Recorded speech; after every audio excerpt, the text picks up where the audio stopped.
કે જ્યાં ખ્યાતિ હોસ્પિટલના બીજા આરોપી ધરપકડથી કોર્ટના શરણે આરોપી રાષ્ટ્રીય કોઠારીએ ગ્રામ્ય સેશન્સ કોર્ટમાં કરી આગોતરા જામીન અરજી। આ રાષ્ટ્રીય કોઠારી પોલીસ પકડથી દૂર છે। રાષ્ટ્રીય કોઠારી પર 3 ફરિયાદ નોંધાઈ હોવાની વિગતો છે। આગામી દિવસોમાં આગોતરા જામીન પર હાથ ધરાશે સુનાવણી। અગાઉ સંજય પટોડિયા માંગી ચૂક્યા છે આગોતરા જામીન।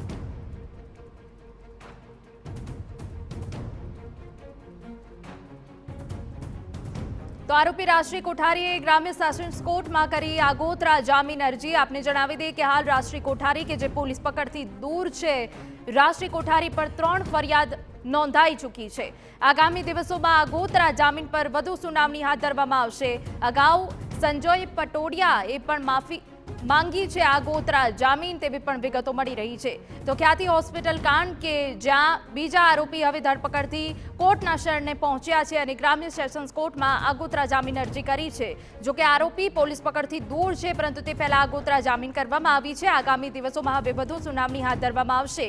राष्ट्रीय कोठारी के जे पोलीस पकड़थी दूर है तेओए पण आगोतरा जामीन अरजी करी है अने 3 फरियाद अत्यार सुधी नोंधाई चूकी है। आगामी दिवसों में आगोतरा जामीन पर कोर्ट વધુ સુનાવણી હાથ ધરશે અને અગાઉ સંજય પટોડિયા આગોતરા જામીન માંગી ચૂક્યા છે। આ એ આરોપી છે કે જેમના પર સકંજો કસાયો છે, પરંતુ આરોપી પોલીસ પકડથી દૂર છે, પરંતુ ધરપકડથી કોર્ટના શરણે આરોપી પહોંચ્યા છે। ગ્રામ્ય સેશન્સ કોર્ટમાં આગોતરા જામીન અરજી કરી છે અને હવે આગામી દિવસોમાં વધુ સુનાવણી હાથ ધરવામાં આવશે। આપને જણાવી દઈએ કે આ બંને આરોપી જે પોલીસ પકડથી દૂર છે, પોલીસે ચક્રો ગતિમાન કર્યા છે શોધખોળ માટેના, પરંતુ હાલ તો જે વિગતો પ્રાપ્ત થઈ રહી છે જેમાં ધરપકડથી બચવા કોર્ટના શરણે પહોંચ્યા છે અને આગોતરા જામીન અરજી કરી છે। પરંતુ આગામી દિવસોમાં હવે કોર્ટ શું ફેસલો સંભળાવે છે તેના ઉપર નજર રહેશે। પરંતુ આપને જણાવી દઈએ કે જ્યાં રાષ્ટ્રીય કોઠારી અને અન્ય જે આરોપી છે સંજય પટોડિયા કે જેઓએ આગોતરા જામીન માંગી છે, સંજય પટોડિયા કે જેઓએ અગાઉ જ આગોતરા જામીન માંગી છે। સંવાદદાતા સચિન પાટીલ વધુ વિગતે વાત કરવા જોડાયા છે। સચિન, પૂરી વિગત।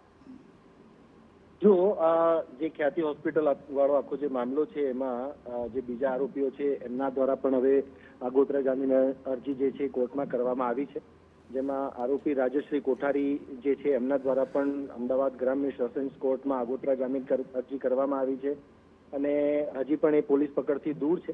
સાથે જ સાથે જે 3 ફરિયાદ છે, ફરિયાદ ઉપર આગોતરા જામીનની માંગણી કરવામાં આવી છે, જેમાં સંજય પટોડિયા દ્વારા પણ જે આગોતરા જામીન અરજી કરવામાં આવી હતી એના ઉપર હવે આગામી દિવસોમાં સુનાવણી હાથ ધરાશે।